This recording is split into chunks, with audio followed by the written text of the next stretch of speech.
Welcome to Sweet Life Beat Life. We hope this video helps. You start by preparing the phone and confirming account access. Plug it in, connect to the internet, and make sure you know the Apple ID or Google credentials.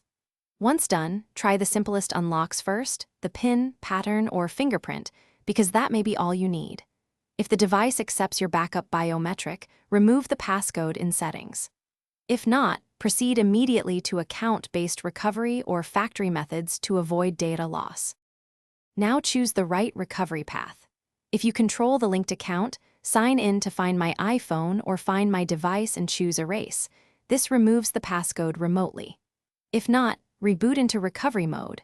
Power off, use the device-specific button combo, and select Wipe/Factory Reset from the recovery menu. This action clears local data. Afterward, the phone will ask for the original account credentials to reactivate, so make sure you have those ready to complete setup. Finally, complete the setup.